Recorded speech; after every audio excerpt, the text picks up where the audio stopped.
सच में अब देश के सभी वकीलों को हर महीने 20,000 रुपए का स्टाइपेंड मिलेगा? क्या लॉ मिनिस्टर ने पार्लियामेंट में ऐसा अनाउंस कर दिया है? चलिए सच जानते हैं। लास्ट ईयर 15 अक्टूबर को बार काउंसिल ऑफ इंडिया ने एक सर्कुलर निकाला था। यह सर्कुलर दिल्ली हाई कोर्ट के डायरेक्शंस को फॉलो करने के लिए इशू हुआ था।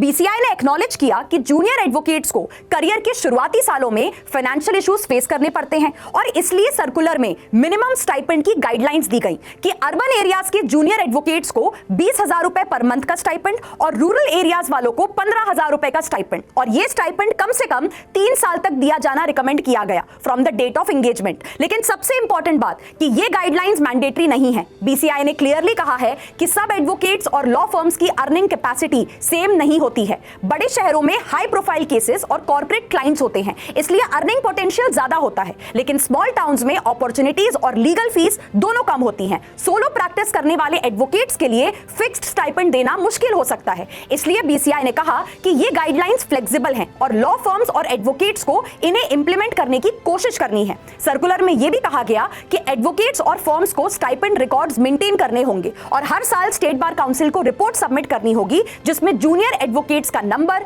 उनका स्टाइपेंड अमाउंट और एंगेजमेंट ड्यूरेशन मेंशन होगा। और अगर किसी जूनियर एडवोकेट को स्टाइपेंड नहीं मिलता है या उन्हें कोई ग्रीवांस होता है तो वो अपने स्टेट बार काउंसिल में कंप्लेंट फाइल कर सकते हैं। बाद में लोकसभा में जब जूनियर एडवोकेट्स के स्टाइपेंड पर सवाल पूछा गया तो अर्जुन राम मेघवाल ने इसी बीसीआई सर्कुलर की इंफॉर्मेशन दी है। तो फाइनल सच क्या है कि 20,000 रुपए का स्टाइपेंड सभी वकीलों के लिए कंपलसरी नहीं हुआ है। ये सिर्फ बीसीआई की रिकमेंडेड गाइडलाइंस हैं, कोई मैंडेटरी रूल नहीं है और सरकार ने भी सिर्फ इसको सपोर्ट किया।